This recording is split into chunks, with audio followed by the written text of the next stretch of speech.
photography jobs aren't just listed on job websites. It's this mystery.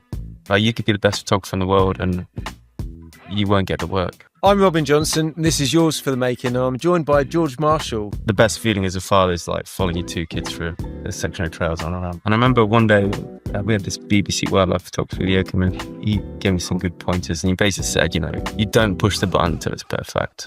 This show tells the story of the makers, the people that create things, whether it's in wood or metal, whether they're artists or musicians or chefs. It doesn't matter. I'm going to tell their story. I've never regretted a ride. I've never regretted one ride that I've done, and I've done thousands. It's I just love it. Even when it's crap, I still love it. I'm Robin Johnson, and this is Yours for the Making. I'm joined by George Marshall. George Marshall, probably the most famous bicycle photographer that you've never heard about. George, I hope that's a fair introduction. If anyone's seen a picture of someone riding a bicycle in any kind of advertising campaign, the odds are that you've probably taken that picture. I would say Possibly. It's hard to walk into a bike shop and not kind of just browse the shelves and go, I shot that. And also, you do a lot for the Source BMX, bits and bobs. So Source, they're my local skate park. They're about 200 meters from the house, and my kids ride there, and they don't actually pay me. I just kind of shoot for them just to support it, because it's it's a skate park. Skate parks don't make any money. So one day I went for a run with Tom Creasy, who organises the Battle of Hastings, and we basically, I was trying to get tickets to go and watch it, and he wanted to ask me if I'd shoot it. We kind of met in the middle. So now I've got this deal where I can just shoot for them, and I get to go around the skate park. So yeah, last night I was at the skate park with my little boy, just rolling around and having fun. It's a joy down there. I used to take my kids down there when they're a bit smaller. They do a really good thing, the Eagles coaching and stuff. Yeah. Take the really small kids and safely coach them how to ride skate park and skate in the skate park as well. I think it's a really nice thing they've got going on down there. Yeah, and I'm lucky that so I've got 3 kids. Max is 8, Robin is 5, and Willow who's just turned 2, so she's obviously not riding yet, but Max is 8, Robin is 5. They're both into bikes, and I'm lucky that they just love it. So whether I'm mountain biking or BMXing, the best feeling as a father is like following your 2 kids through the secondary trails on and around. And yeah, Robin, she wears a full face helmet, wears like full pads. That's more for me than her, and she just sends herself at everything. And it's they also ride the jump club. Yeah, over Sidley with Keith Dooley, his and I, and all that team there, and they just absolutely love it. Which is I'm just worried. I think I've got about 4 years left of racing BMX till Max is beating me. Yeah, I remember that. I remember that day happening to me when Albie beat me. He used to ride jump club. He scared the Eagles as well, but he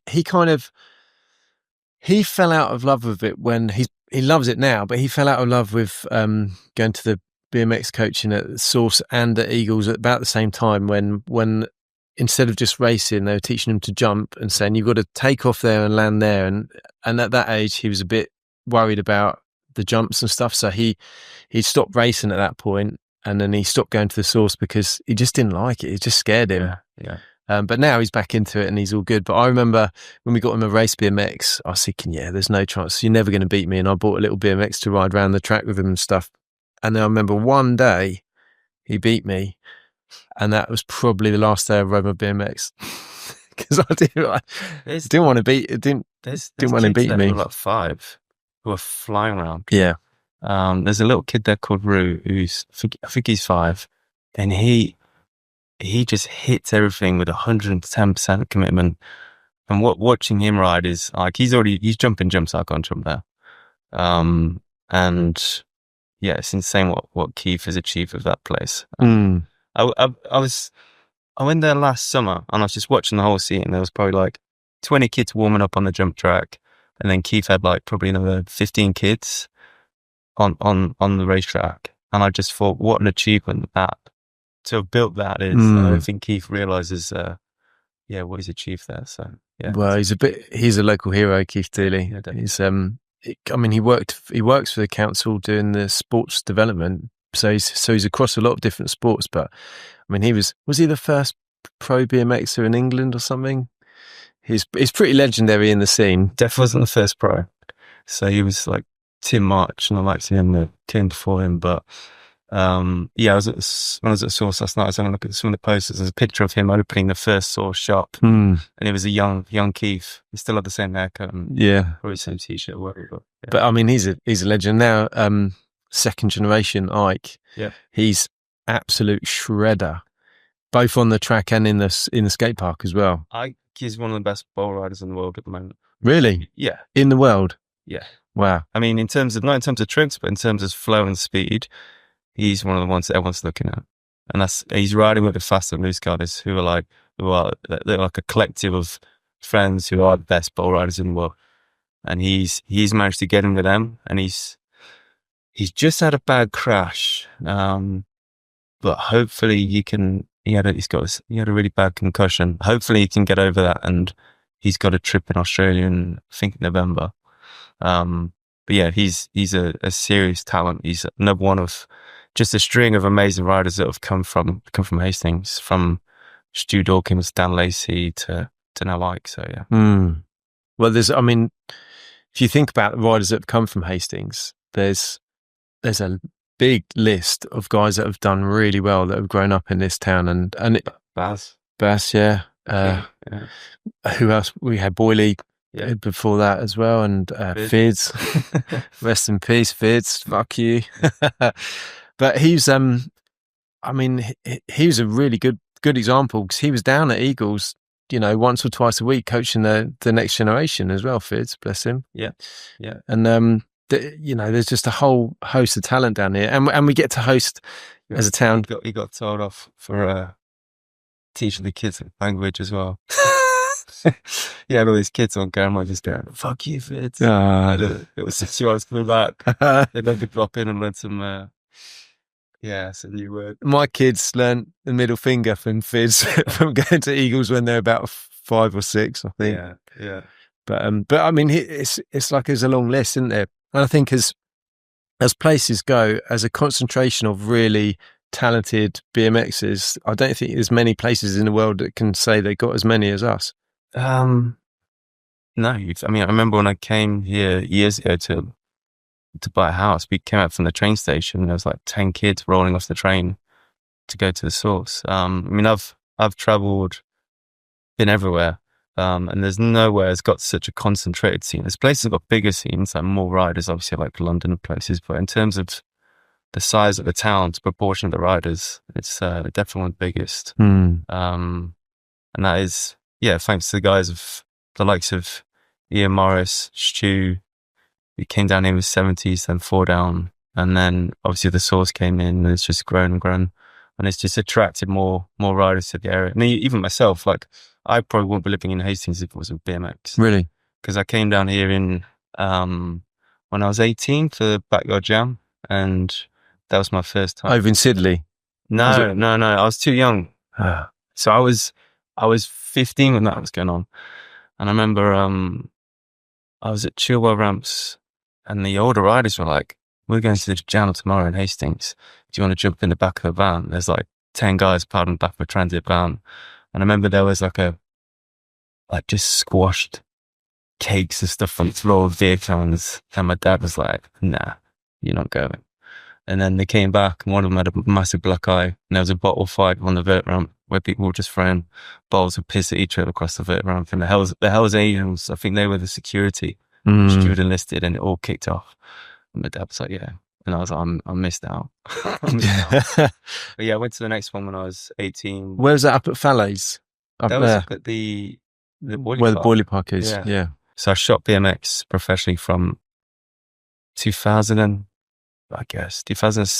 and then still shoot it now, but it was my main job until 2014. And during that time, I was coming to Hastings probably, I don't know, it'd be a couple of months. Come and shoot stuff, see a lot of the industry is based down here. So I was coming down, having meetings with Stu and Ian and people. So got to know the town. Actually, as a town, apart from BMX, we had, I don't know if it's still here now, but we had ATB sales that would import Marion mountain bikes, and then white. They stopped doing white. He started white bikes, and then they imported Willia, whatever it's called, and Norco, and all those as well. So actually, for a hub of, it kind of seems weird because it's not like we're a dock or we're near any mountains or anything like that. But as a town, we're kind of pretty big into bikes down here. And I think, over in Tenterden, Stu would correct me on this, but I think there was some guy, he was the first guy brought in Mongoose. Oh, yeah. Back in like early 90s. And I was over in Tenterden, so it's, And there's loads of bike brands around here that there's Mason Bikes over in Sussex, and there's quite a bit. Hunt Wheels over in Ditchling, Yeah, it's quite a lot. It's quite a big scene for down there. Yeah, I mean, it's good. It's a beautiful place to ride. Whether it's BMX, road cycling is really good, and then mountain biking isn't. We haven't got the landscape of like Wales or Scotland, but there's a few places, but they're short trails rather than.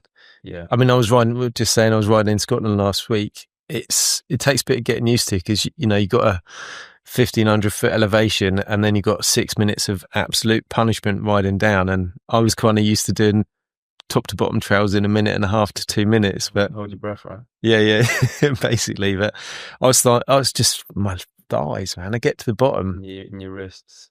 My arms weren't too bad because I used to suffer from the arm pump, but they're kind of used to it. But it's just the thighs, just have stood up for that long.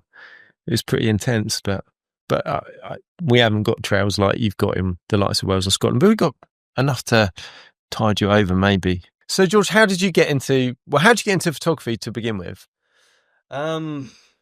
It was, so for me, photography's always gone hand in hand with bikes. So traveling, cycling, and photography for me it's all just one thing. And my dad bought me a camera at 16. I remember going to Derby Storm with a on camera flash, and we just take pictures of when someone's going to do their biggest thing at the end of the day, like, pull out the camera and take a dodgy picture with a head cropped off. And then, it just grew and grew. Did you study photography? Yes. Yes. I studied at uni. So I went to, I really messed up with my studies. I went to UWE in Norwich and I did biology.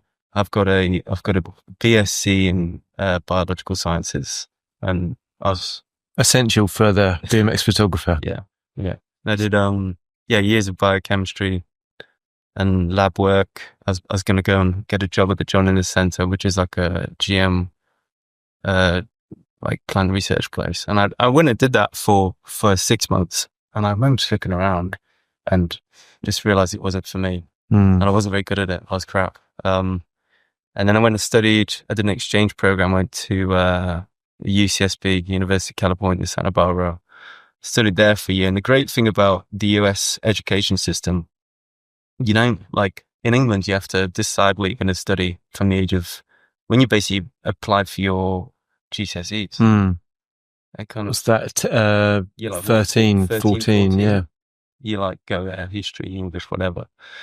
And that dictates what you do in your A-levels, which dictates what you're doing in your degree. And I was good at science at GCSE, crap at everything else. So they were like, right, you're doing science A-levels. So I did chemistry, biology, sports science, environmental science at the local college. In America, you can, when you start your degree, you can do anything. You can get there and go, okay, I want to do music, science, maths. And you basically, your first year, you just try all these courses. Really? And you just pick and choose what you want to try. And then as you go through the years, you kind of then pick your way. And I got to the States and I realized I could do photography. And I'd always been shooting pictures throughout my riding. And I bought myself a decent camera. I think when I was about 18, an Olympus OM10, which is like the perfect starter camera. It's got aperture, shutter speed, that's it. One lens, 50mm. But I never knew how to use it. I thought I knew how to use it, but I didn't.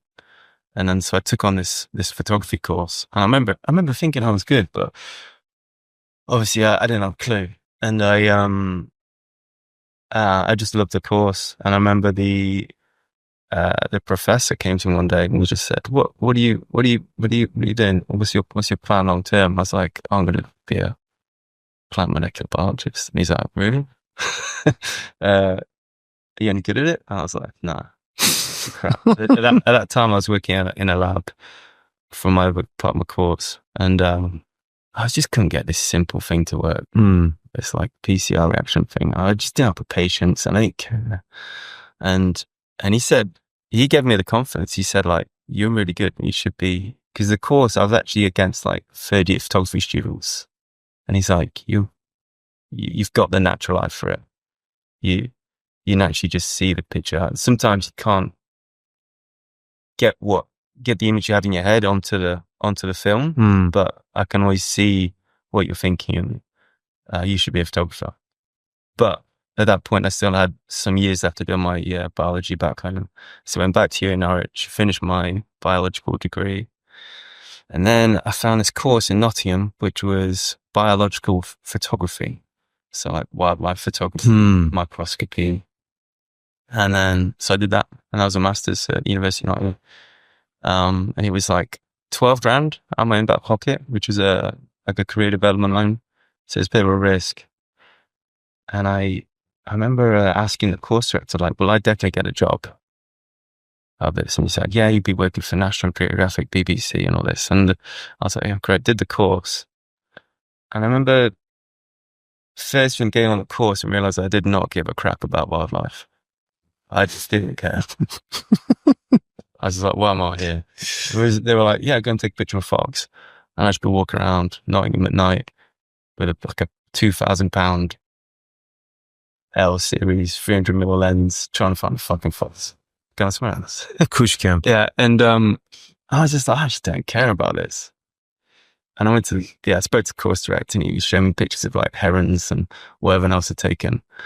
I was just like, yeah, I'm not really asked. But and I started doing more landscape stuff. And I remember one day we had this BBC wildlife photographer video come in, and he was really inspiring. And I spent a lot of time that day with him. I remember he gave me some good pointers, and he basically said, you don't push the button until it's perfect.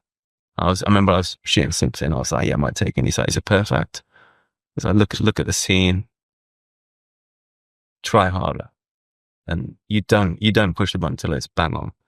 And I really, really took that home. And I remember at the end of the day, I was sucking up to him, and I carried his stuff to his car.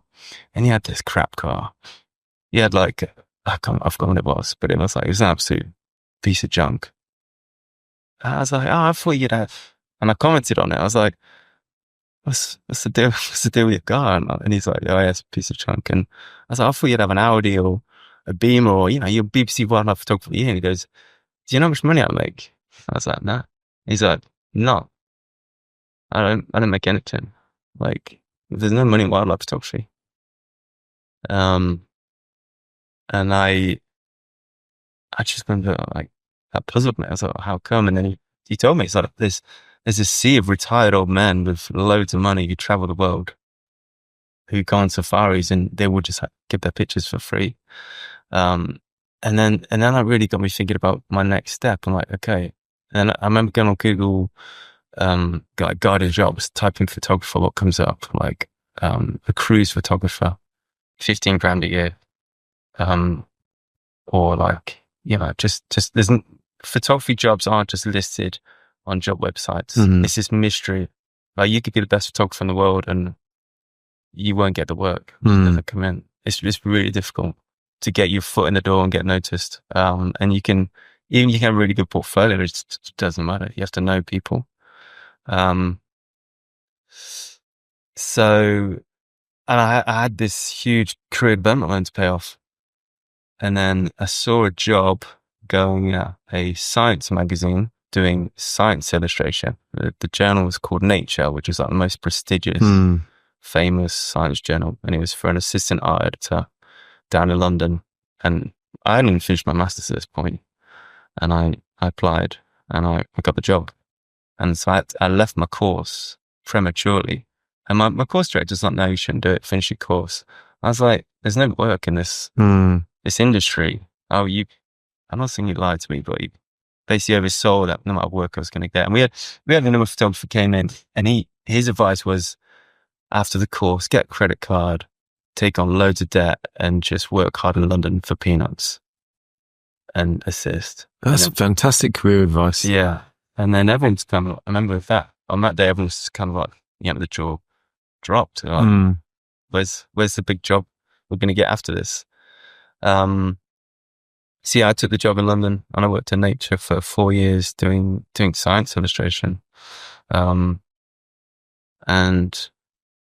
yet again, I started it and realized I just didn't enjoy it at all. It was all right. I really liked the people there, but I was just sat at a desk with a huge stack of paperwork, staring at the screen all day. And I was like, I got into photography to get me outdoors, to see the world or see cool stuff. And here I was, like, my job was basically doing labeling graphs, or I'd be given a spreadsheet of Excel, and they're like, right, make that into a nice graph. You got 4 hours, and it's going to print. Or I'd be given like a doodle from a physicist saying, okay, we think this atom hits this atom, then collides with a neutron, and it'd be like the worst handwriting, right, make that presentable. So you'd have to kind of be able to figure out this theory, which is only a theory. And I enjoyed it.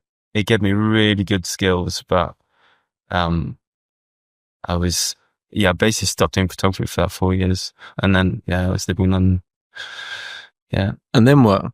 I just had this itch that I wasn't, after doing my degree, you have these kind of, as a 25-year-old or 24, 25, I was just really, really motivated to do some good stuff, do something like I could be proud of. And then you get to reality and you just labeling graphs, like changing fonts all day.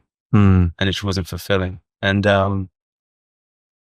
I remember just, I wasn't so much as BMX then, had a bit of a break from it, wasn't looking at the mags anymore. I was probably still writing a bit, but not much. It wasn't like when I was a kid, I lived for it. It's like from like 15 to probably 19, all my thoughts were on BMX, like from my A-levels, and that kind of tailed off. And then I fell back into it when I looked at Matt, and I remember reading, there's an editorial, and it was about how there's no good photographers in the UK.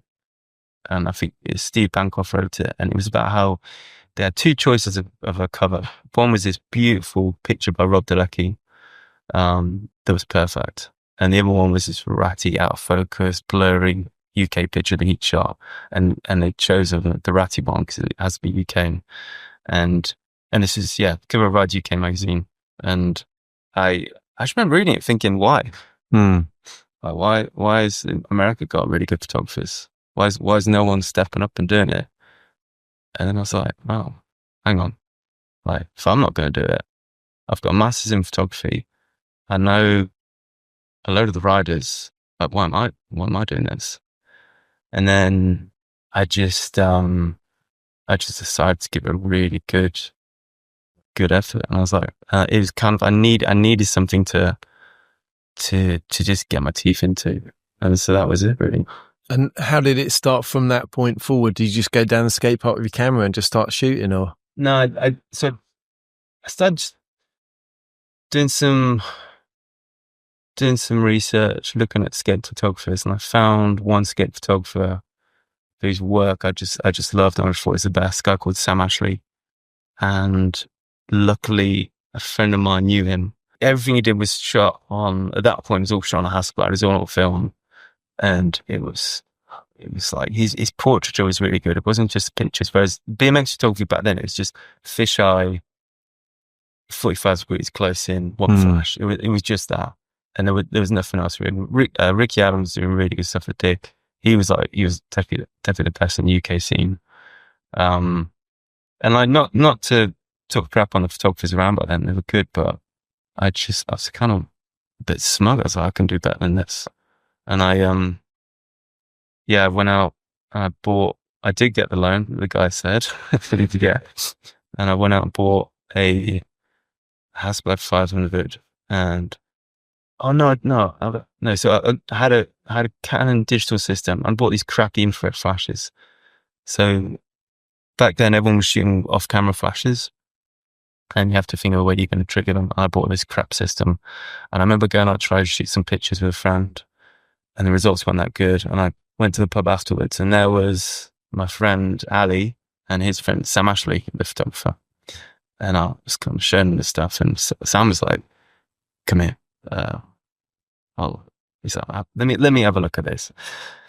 Let me see this camera of yours. And I could see it all. He's looking at the flash, and he's like, right, come in. And he basically just gave me the recipe. He's like, right, Hasselblad 500cm, pocket wizards. This is sync speed. And show me where you have the flashes. And I learned more in probably like 20 minutes than I did in a year's masters I did. And I went home, bought the Hasselblad, bought Nikon SB28s, which is like a really cheap flash, but they work really well. They got really quick flash duration.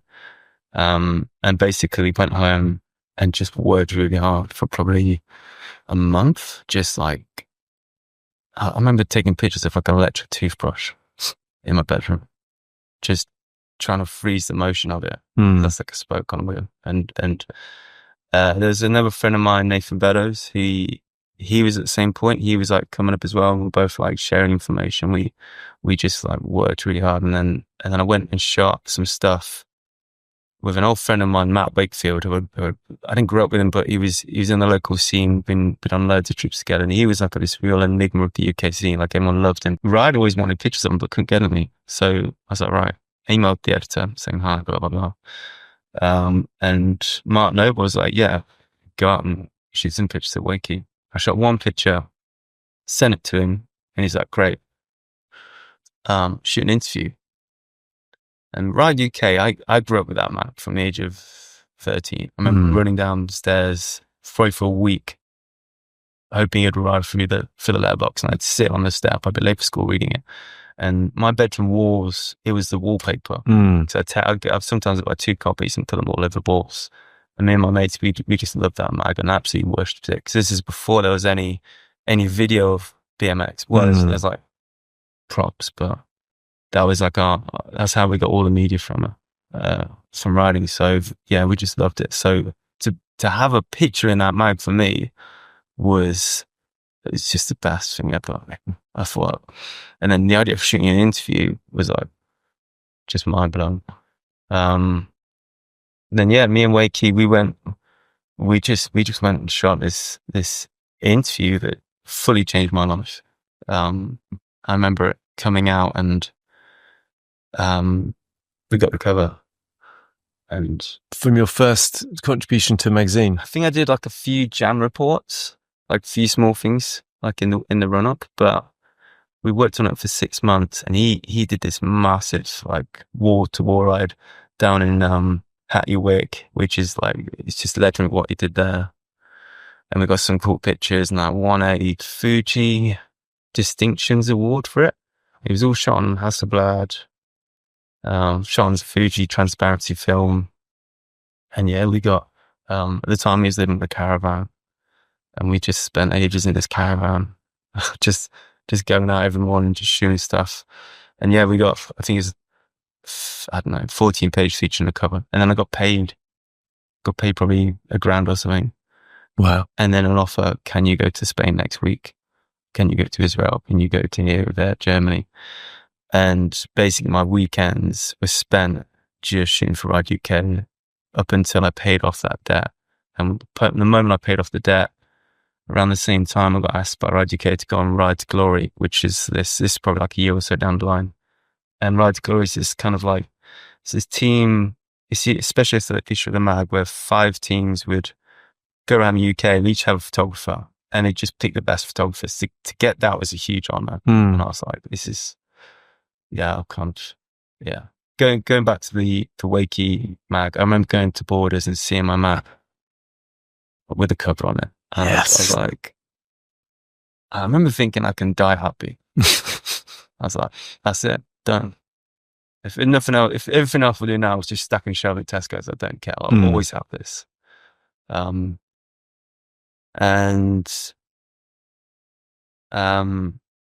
Ride to Glory, I got asked to go, and my work said no.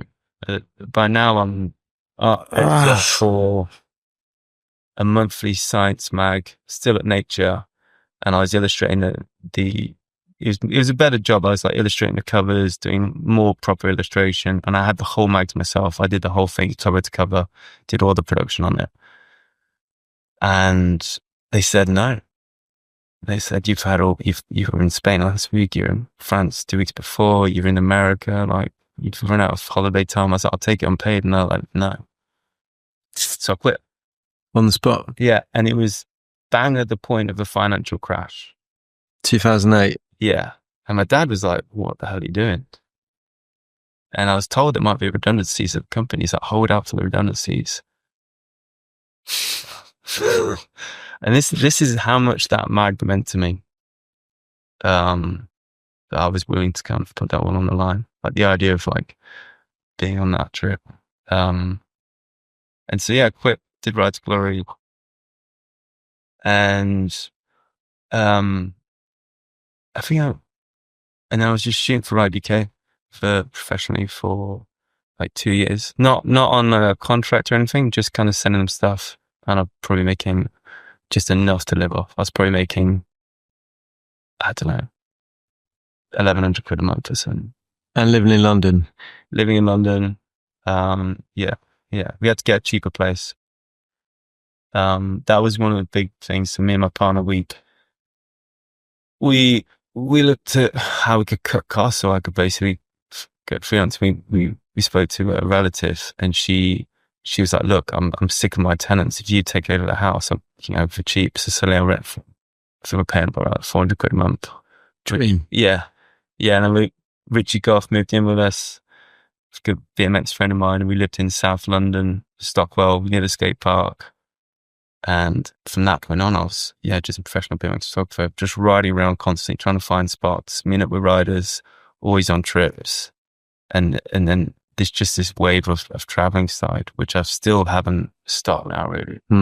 Still keep on traveling, yeah. And were you still, when you ride into the spots, would you ride the spots as well? Would you just ride there and shoot? No,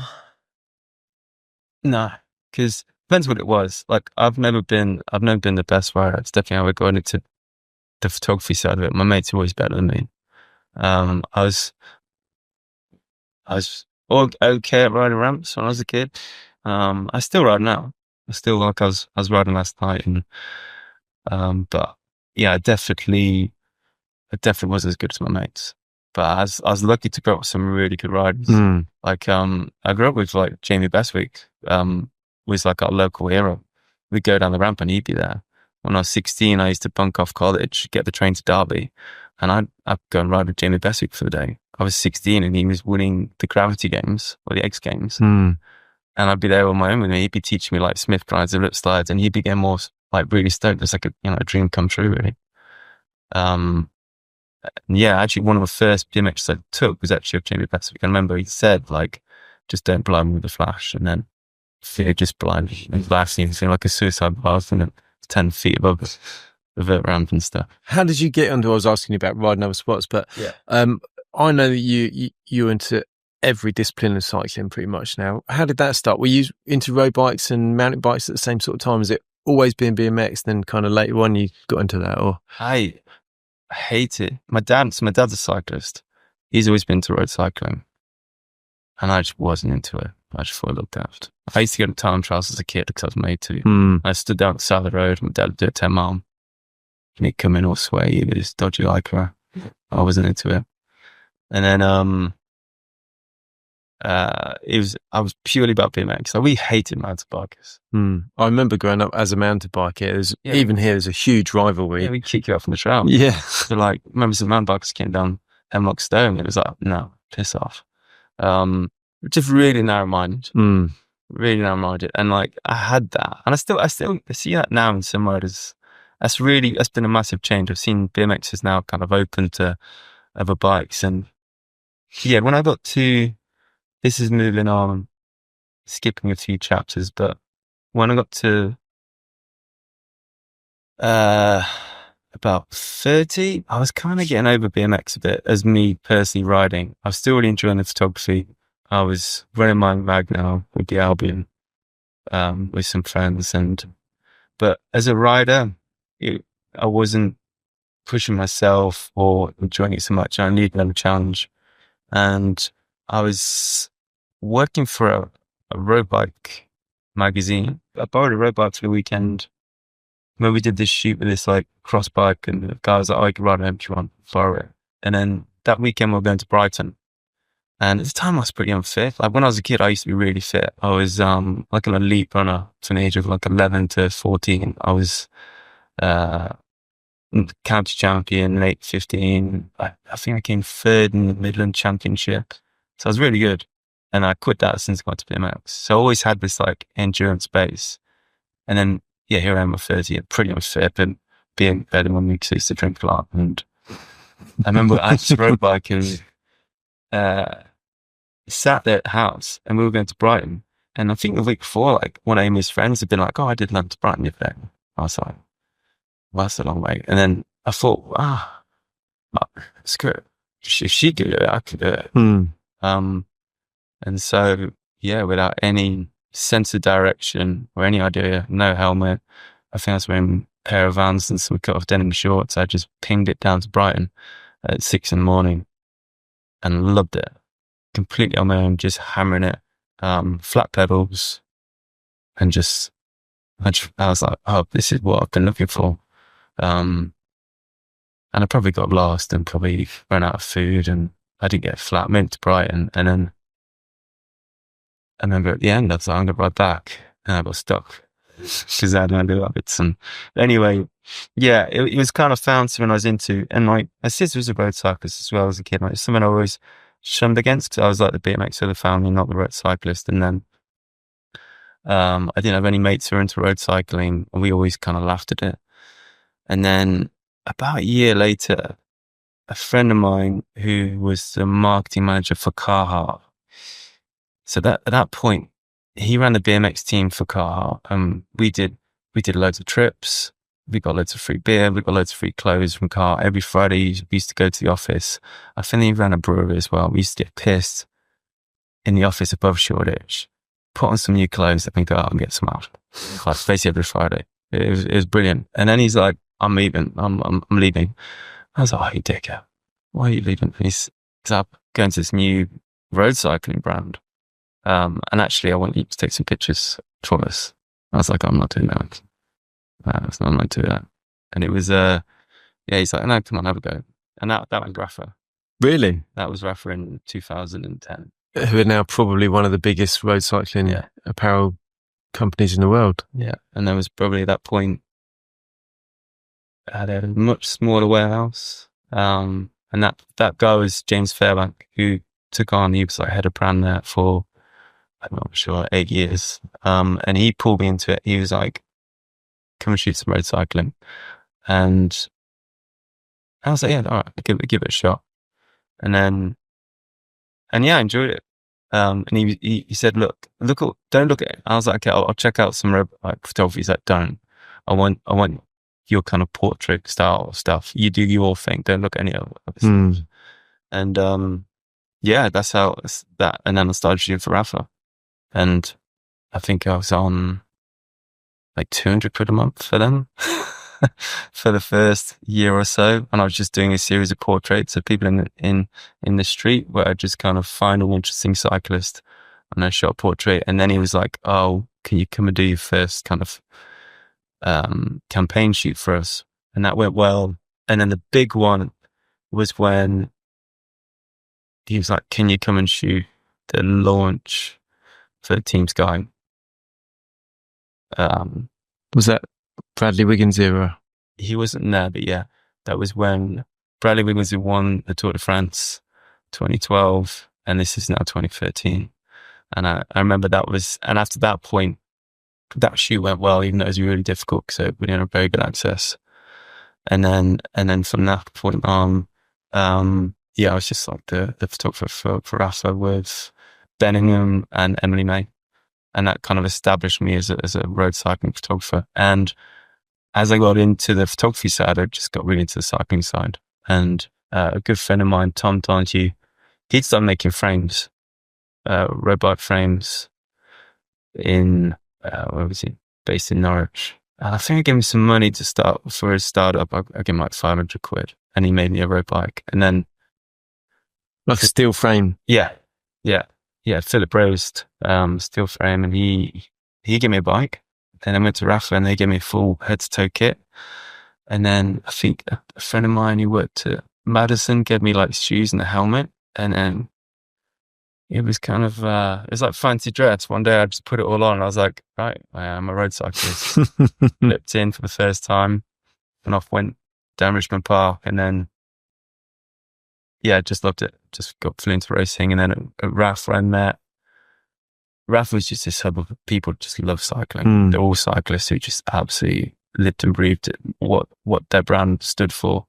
And one of them was Alton Coyle. And he was like, he's an Irish guy, and he's like, come and have a go at the 24-hour like time trial. And I stupidly said, yeah. I was like, yeah, let's do it for 2014. So I did that. And I remember I turned up 40 minutes late for my first ever bike race. It was a time trial. And yeah, 40 minutes late, already fucked in, got stuck in traffic. And I just jumped on the bike and rode 450 miles. Wild. Yeah. And yeah, I had this ridiculous helmet on. I've seen some pictures from me on that bike race. I'm just to leave on. So it's a long, like, sperm helmet thing. An aero one. Yeah. And I was on a road bike, not a TT bike. And, yeah, just got, I did train for it properly. Like I did train, like I was just doing, suddenly I went from doing 3 laps of Richmond Park to riding to Norwich in about 200 miles at fast speeds. And I just got fit, stopped partying, started getting up at like 6 a.m, doing like 3 hours flat out with people, and then started road racing, joined a team, and then slowly but surely the whole life just became road cycling. And at that point, BMX, I'd moved away from it. Yeah. Were you still shooting for BMX though? No.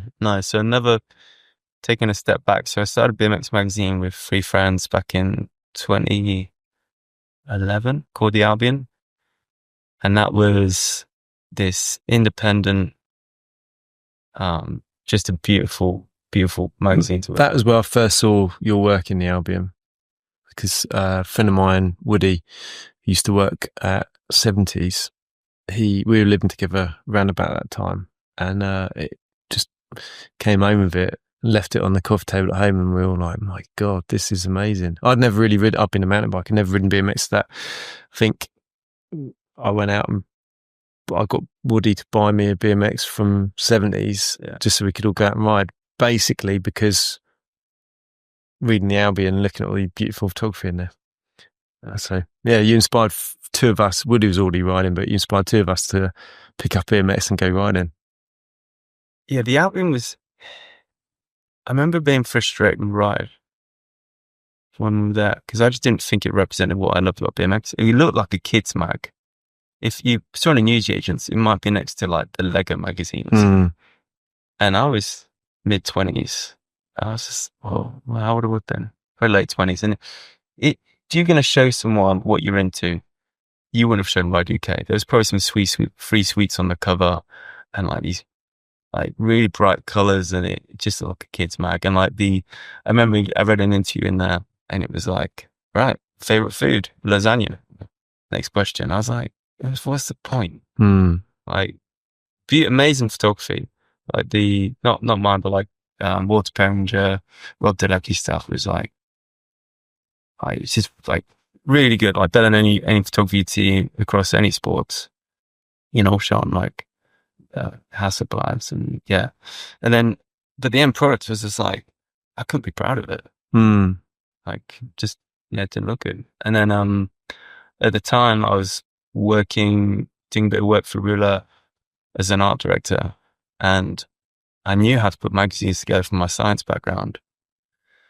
And I remember, I think I've probably been shooting for about 3 or 4 years, and I was just getting kind of over it. And the motivation was, and I was like, I just wanted to have something that I could be proud of. And I spoke to Dan Benson one night, and he was like, completely same thing. And he's like, you know what? I'm speaking to Banners. Banners was the editor. I was like, me and Banners are cooking something up. And so, the 3 of us left, started the Albion, and it was basically born out of that, wanting to do a mag that directly represented what we loved about riding. And that's why there's no product reviews in there. It's not for kids. There was articles about drugs, even suicide. It was an adult's mag, but kids loved it. And I remember one of the features I wrote in there was 16,000 words. It was a biography of Brad Sims, who had this crazy life. And Benson was like, you got to cut some out, man. And I was like, okay. How about the bit where his uncle stabs him, or tries, or if he'd seen his uncle do something. I remember there's something in there like that. And that was like the weakest bit of the story. And we're like, can't cut that out. But yeah, that was a crazy time in my life, because suddenly being the associate editor, that just opened all these doors. Suddenly I could email Matt Hoffman and be like, "Hi, can I come and stay with you for 3 weeks?" And he'd be like, "Yeah." So I just went to Oklahoma and did the issue 1 feature with Matt Hoffman. And that was an absolute dream come true. And that mag ran for 3 years. We ran out of money, but I'm glad it ended the way it did. And it ended a complete mess. We all fell out and, rock and roll stuff, but we're all good now. You all mates, you all look back at it kind of fondly? Or? Some of us do, some of us don't. But yeah. I'm really proud of it. I've got, of all my work, that's definitely what I'm most proud of. And that's the one I keep on. I think Ryan Fudger, the editor of Ride US, he was like, how can we keep on posting this stuff? It's like 10 years old. Like, it's my best work. Because I could commission myself to anything. So we just go off and do what we wanted. And we didn't have any financial model. So we didn't have any limit of what we could spend on flights. So we were always losing money. So we just lost a bit more. And we just do all these great trips. And it's a complete financial mess. But but a good time.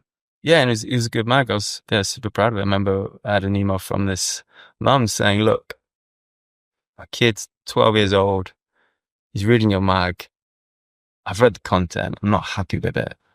It's all, because it is it's pretty out there, some of it. But my kid's learning to read. It's the first thing he's read through your mag. Please keep it up. And that was encouraging. So when it got tough, and it did get tough. I remember once me, Banners, and Benson, we always used to stay at my house in Stockwell and put the mag together, and we basically just cocoon ourselves in my living room and just get it done. And there'd be like printouts everywhere, and we wouldn't sleep, and we'd just get the thing to print. And we'd just live off a diet, tea and biscuits. And one day we went to Tesco's, and all our cards declined. And we scrimped together. And I think we had to put back the biscuits. I think we had we had shrapnel each. Behind the scenes rock and roll lifestyle of a bike magazine. We had to get bourbons instead of hobnobs or something. But I worked so hard on the mag. I absolutely just put in the work. So when it finished, I was just relieved. And I think that's why I got into road cycling so heavily, is because I didn't want to do BMX anymore. I go to the skate park and be everyone what's going on with the Albion. And I couldn't actually even talk about it at that point. Not legally, but I was just, it ended in a mess. And I just needed that headspace. And I found that on the road. Fucking pedaling. But it is great therapy for it, especially road cycling, where you're just pounding out miles and miles and miles. You can clear your head of all those thoughts, and then you got the added bonus of the endorphins as well, which kind of kick in and kind of cheer you up a little bit and leave you with a little bit of a buzz afterwards. And if you're feeling a bit, I mean, for me, it's kind of therapeutic. You to go out and do 50 miles. You're probably going out and doing a couple of 100 miles, but if you go out and do 50 miles, you're so knackered. You're so tired that you haven't even got the energy to have bad thoughts because you're just done. I've never regretted a ride. I've never regretted one ride that I've done, and I've done thousands. It's I just love it. Even when it's crap, I still love it. Anyway, and like even when I've like, I remember when I first got tubeless set up and I had to walk 20k in cleats and Lycra to Stansted Airport, still came back with a smile on my face. I was like, that's daft. I was daft. Yeah, I just love it, and I still love it now. My dad's, I don't know, obviously he's old, 78. So I probably got that wrong, but he rides about 300k a week. Wow. And I mean, I'm more of a runner now, but yeah, still love cycling. And at that point when the Albion shit the bed, it was definitely what I needed. And I needed something just to grind, and like Rapha was there at the same point with Donnie making the bikes. Donnie made this beautiful bike. He made me a second one that was even quicker. And then it was like another whole community for me to fall into. And then, yeah, I remember shooting my last picture as a kind of a full-time professional BMX photographer, and that was with Baz when he did the Croydon Warrior ride. And I remember shooting that picture. It's probably one of the most iconic pictures in BMX. Yeah, he must be saying, I want to shoot a picture. And he'd never done that. And I've been on loads of trips with Baz. I always found it hard to shoot him because I'm like, do you want to shoot this? Do you want to shoot that? And blah. Nah. And I was like, never wants to shoot anything. I always just, and riders never used to message me saying, I've got someone to shoot, rarely. And so to have someone like Baz say, I want to shoot this. I was like, okay, it must be something big. And then I rode down to Croydon. I remember standing on this flyover. Wild. And just looking around. Like, phone him up. I was like, mate, I'm at the spot. It must be the wrong one. I can't see anything here apart from a 30-foot drop to death. I phone him. He's like, yeah, that's it. I'm going to have a kicker on there. Kicker here. And I'm going to jump across that gap. And I'm like, oh, you fuck. That's not going to happen. So when I'm, phone Greg was like, Baz has got some dumb idea. Can you give me a lift tomorrow morning at 6 a.m.? And he's like, yeah, sure. It's Greg. Greg is a good friend of mine. He gave me a lift. We get there, and we got there like too early. And then I was just like, this is pointless. He's not going to do this. There's no way this is happening. What a waste of time. And that happens often with VMX. You know, you go like spend ages planning something which doesn't happen.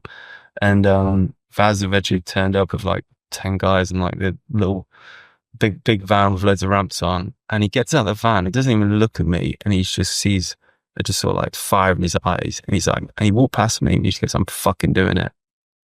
I was like, oh shit, I've got to pull my finger out here, because the first thing I realized was, if he does this, this is going to be an iconic moment in BMX history, and I have to capture it. And if I don't capture it, everyone will remember it as the one that George Marshall missed. Like, and that's always the pressure as a BMX photographer. Yeah, missing stuff, missing the bar spin, and like shooting on a House of Blood on film. It's an added level of difficulty, and with flashes, it's more risk. And I didn't know how to time it, because I didn't know when he was going to look at it in the air. And the first thing I realized was like, it has to be digi. And I had to figure out an angle. I actually ran around trying to find an angle. And the only angle I could find was down below. And the problem was being down below was, if he crashed, I also realized I'd be the first person next to him and the only person next to him, and everyone else would have to run down. So he was doing this gap, for those who can't see it. He was doing this gap off a road. It's on the side of a building, wasn't it? It's a road below, a road over the top like a bridge almost, and then the side of a building. Yeah. Like that. And the gap's probably 10, 15 feet, wasn't it? 25. Oh my God. It's like as long as this wide as this building. And he practiced it in Hastings. He basically rebuilt the whole thing to scale apart from the drop. And he'd been practicing, so he knew the exact speed. And like the guys turned up, high vis, closed off the road, like an A road. Full on guerrilla style, just did it, cones out, and I stood down the bottom and I can't see his run up at all. So you don't know when he's coming? No. And I remember there's a guy at the top who's saying, yeah, he's coming or whatever. And the guy at the top is like, yeah, he's coming. So I'm like, stop breathing. He doesn't come. And I don't want to come out of it because like, in case he just pops out. And I'm like, what the fuck's going on? And he's like, yeah, he's not coming. I was like, and then this happens like 2 or 3 times. I'm like, can you please communicate? Because I'm shaking. Are you the only guy shooting it as well? There's Matty Lambert. He was down there with me actually. He had an angle, I think, behind me. And then there was Mikey, who was up top doing video, and then Issa Bakos, he had the angle from up top as well. So it was like a whole media scrum of it really.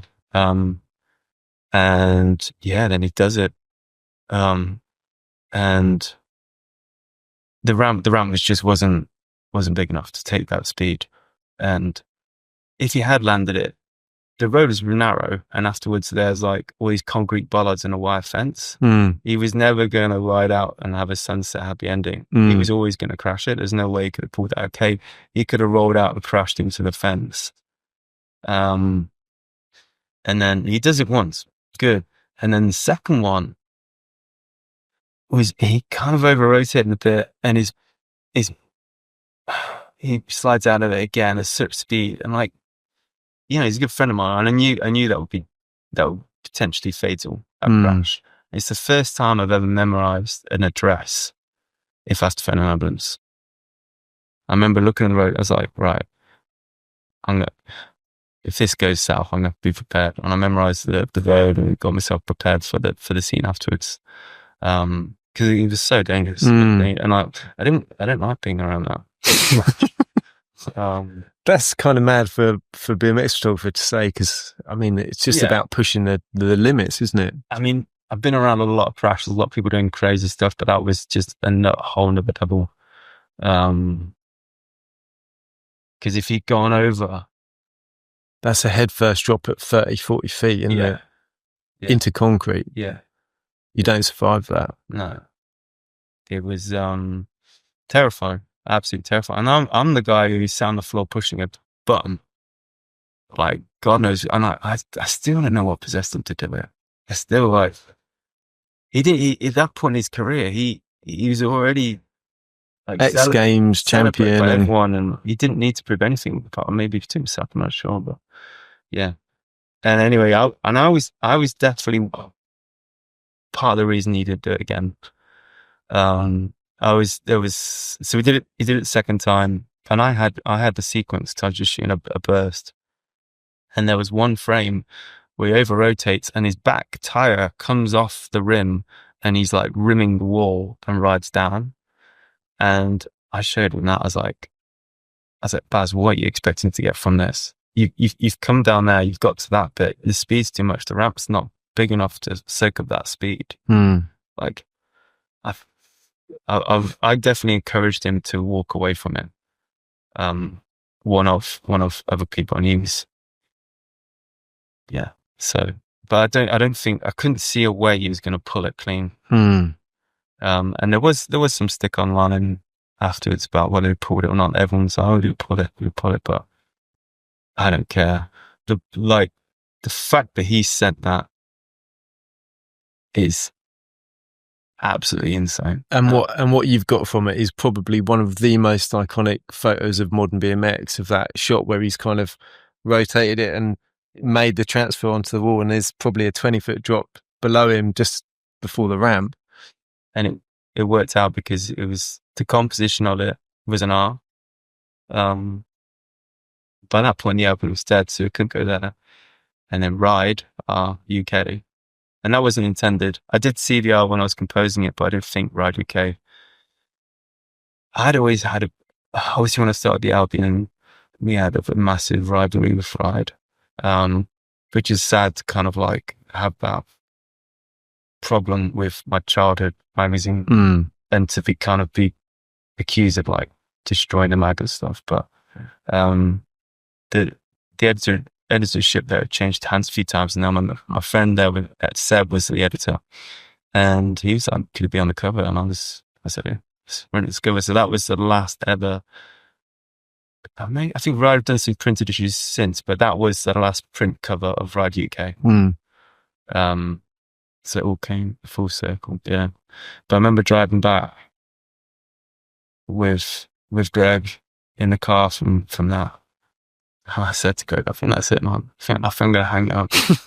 Well, I'll tell you what a photo to top. You're never going to top something like that.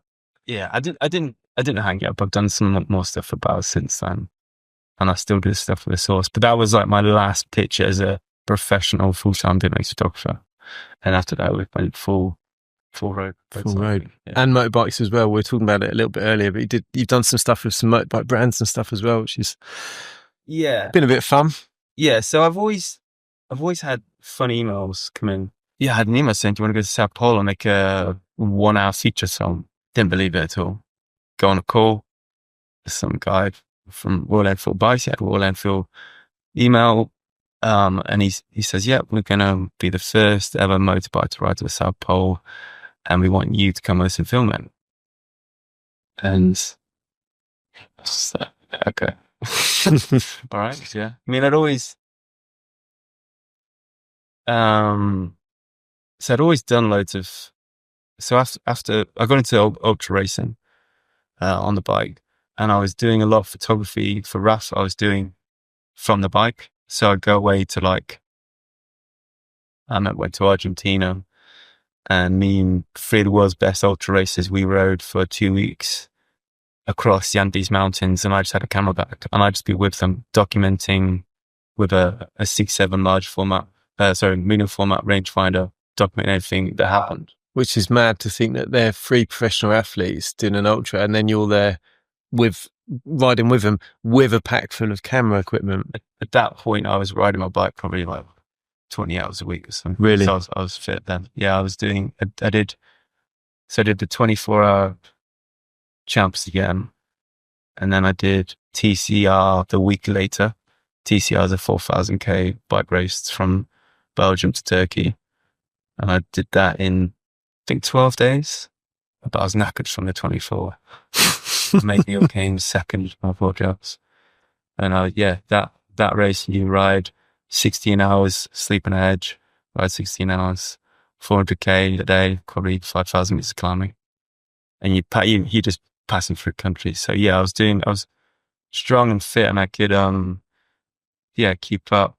And I'd engineered my kit so I didn't like these big shoots where you go on a shoot and be like 15 people catering, a guy with a generator doing everyone's Wi-Fi and all this stuff. I like to keep it really small, just to, I won't compromise the quality. Like I'd be using still using Hasselblads and stuff, but just keep it from my camera bag. I mean, and I just have a heavy bag. I'd just be with the riders, authentically telling the story instead of trying to fake it. I always hate it when I went on shoots of like, right, we'll go to this perfect location and we'll shoot the same corner at sunrise 50 times. Which I have done on shoots, because you have to do it sometimes, but I love the shoots. I love it when I just be with the riders. And anyway, going back to the South Pole thing, they were like, yeah, you can travel lightly. Yeah. I was like, yeah, that's kind of what I do. Go on adventures and have camera back. And I'm like, yeah, we need someone who can just have one camera back and make a film. And I said, yeah. So I had a flight out to Iceland a few weeks later. Did like couple of weeks out there, doing some training on the glacier. Met the Arctic Trucks guys, who were like an Antarctic logistics company, and they have basically make these they convert regular 4x4s into Antarctic vehicles. So they have just huge tires, basically. They run like 7 psi, like 44-inch tires, and had to go driving.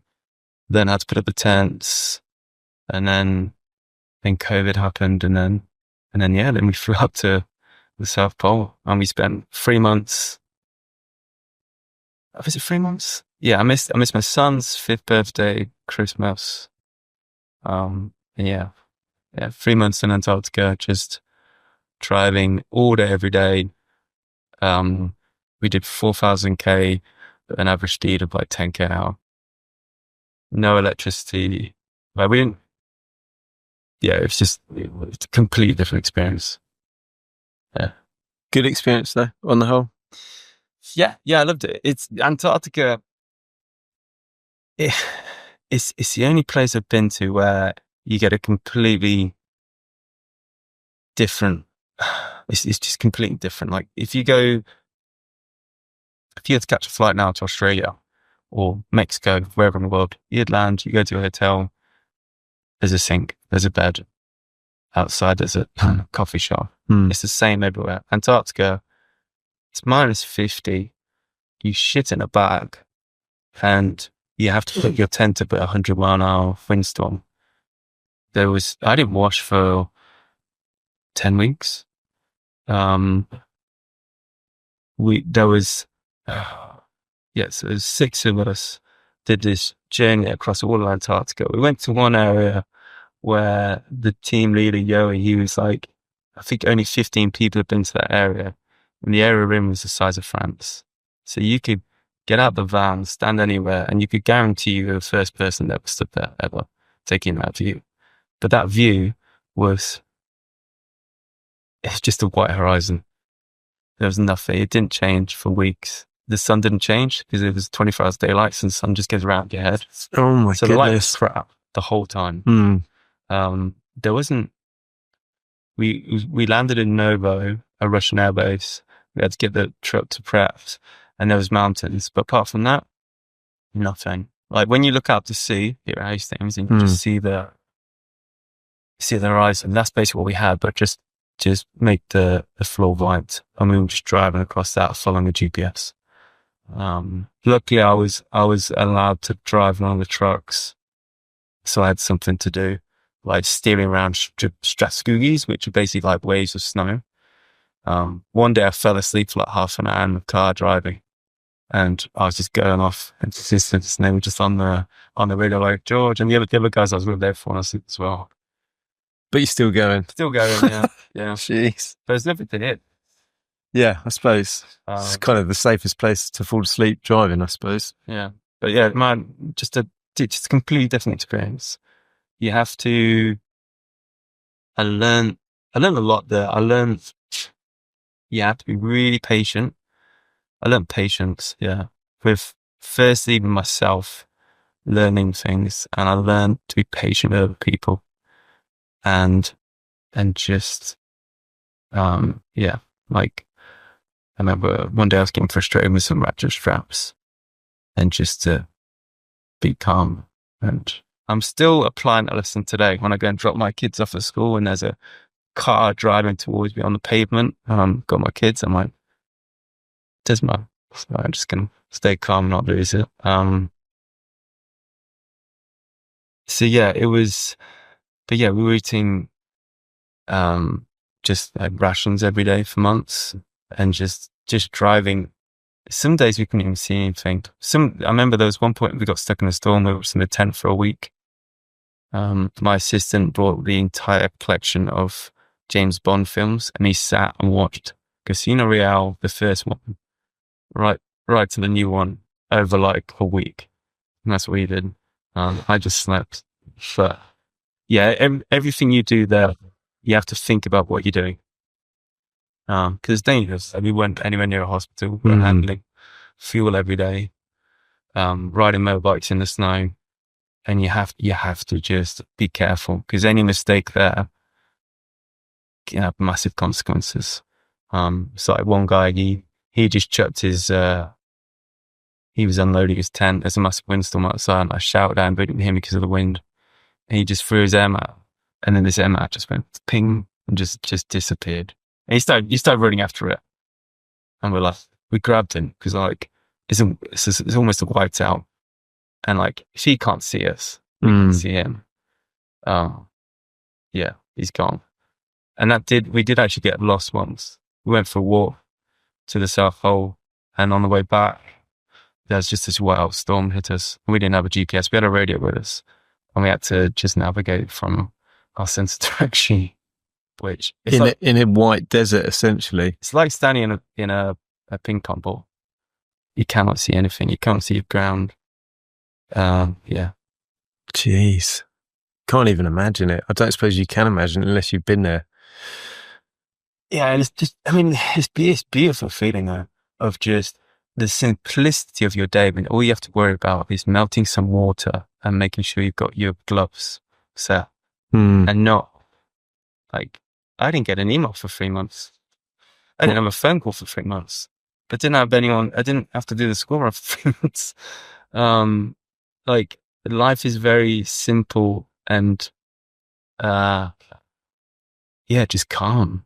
Okay, it's very dangerous and it's not nice. Like, yeah, remember once, so there was 2 logistics guys with us from Iceland, and I learned a lot from them. One of them was much younger than me. He was like 25. And one day there was this mad storm, and my assistant Will, he was getting stressed. He's like, right, let's get the tents up. He's kind of shouting at everyone, and like one of the other guys from Royal Enfield is kind of like losing their bit, and I'm just like, hey, George, come in.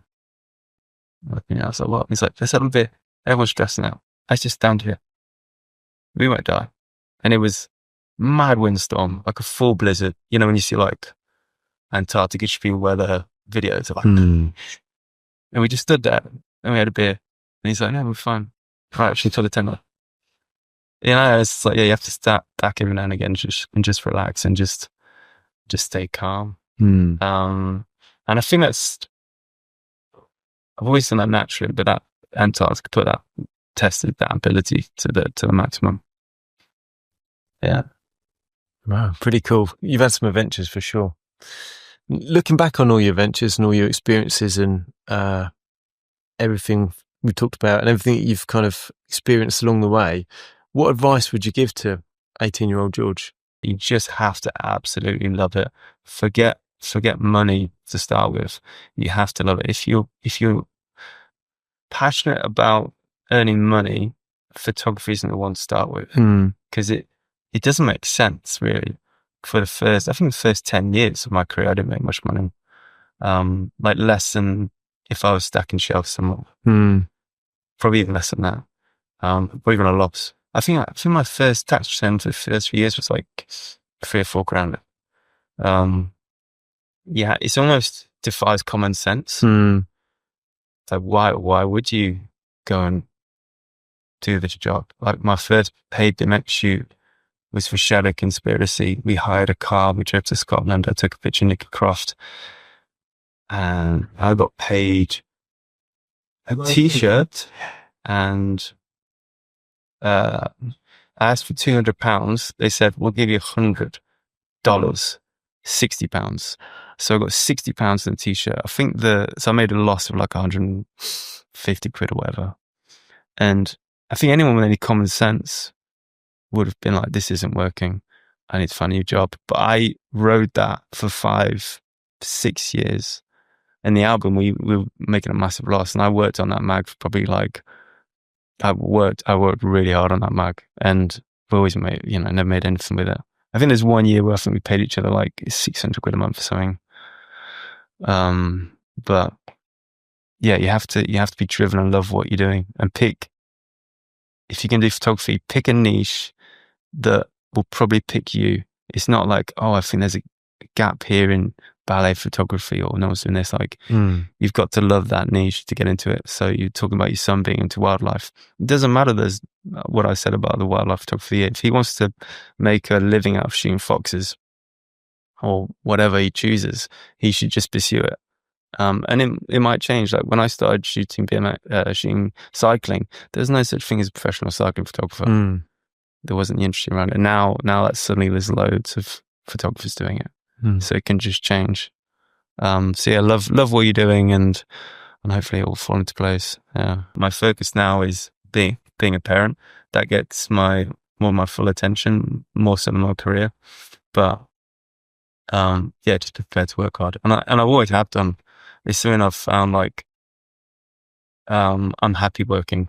I don't like sitting down. Like when I go on holiday, if I was going on holiday now, which I was thinking about going away for a week, so I've got some spare time. I was just looking at all these big challenges.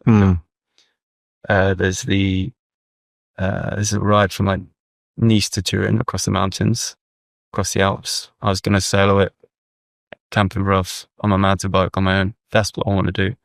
Like, just working hard and not sitting by a pool. Not sitting by a pool and reading a book. I get so bored doing that. I've done that before. 20 minutes. I'm thinking, right, I'm going to go and try and do a 10K PP because this is dull. And that's just the way I'm wired. My partner's not. She'll happily sit there all day. But that's, you know. I'm the same. I find the same. If we go on holiday, just me and my partner, we chill have sunbathing by the pool, and I think after about 10 minutes, I think I'll go down. Yeah, I'll come and lie down there with you. After 10 minutes, I'm like, right, what do I do now? I end up swimming. I go for a long swim. Go do a plank. Yeah. But yeah, like I've always worked hard. I'm constantly learning. The ability to get out your comfort zone, and whether it's like for video, for example, I got into video because I was just bored of photography, and I wanted the challenge of learning something new. And for shooting videos, way bigger than, so much more variable with the stuff to think about than just taking one still image. Like a still image, you can see on its own. Whereas a video, you've got to think about a whole story arc and narrative in the beginning, and shots moving into each other, sound. So yeah, just keep on challenging yourself and just don't settle. I say at home quite a lot, the harder I work, the luckier I am. Because if, I get told quite a lot, oh, you're so lucky, all these things that you do and everything else. Someone said to me the other day, oh, you're so lucky. I'm like, it's not luck. It's through hard work. Yeah, and probably a lot of sacrifice as well. Yeah. Like, loads of sacrifice. I'm very lucky that my partner, she's very understanding. Like for a period, I was traveling probably, I think, 9 months of the year. And unfortunately, she understands that, like, if I'm at home and I'm just kind of in a foul mood, like shouting at the kids or whatever, she's like, do you need to go on a run? Do you need to go on a bike? Come on, piss off. I was like, do you not need me? She's like, I do, but I don't need you here. Just kind of shouting at the kids about watching TV and sleeping angry. It's like, you obviously need to go and get up and do something. So yeah, that's really good. That's a very understanding partner. Yeah, when she's right, yeah, just give her some food. Yeah, we have an understanding. Well, you need it. Everyone needs understanding like that at home, because whatever you're doing, no one can ever be happy 100% of the time. And even if you're successful in what you're doing and you live a very fulfilled life, like I was saying to you earlier, at the moment, the last 2 weeks, life has suddenly felt a lot for me. But it's like a bit of a roller coaster. Most of the time, 95% of the time, I think this is great. Life's wonderful. I'm really lucky. I work really hard, but I'm really lucky. And then every now and again, you get like a couple of things hit you in the face all at once, but you kind of need that support, And I remember saying to Zoe last night, like my partner, just saying, look, I've got a lot going on. I don't know if I can cope with it all at the moment. It just feels like it's a little bit overwhelming. She was like, oh, well, just take one thing at a time. That can sort itself out. And just having that conversation, I was like, yeah, actually, you know what, you're right. It'll be all right. And it will, and it always will. And I think doing the sort of extreme and endurance things that you've done teaches you more than probably anyone that, yeah, you get through it. Like your man said, just have a beer. You're going to be fine. George, thanks so much for coming on. Great. It's been a real journey. Yeah. Super interesting. Yeah, as well. Good fun. Nice to hear from the man behind the lens. Thanks a lot. Cool. Cheers, George. Great.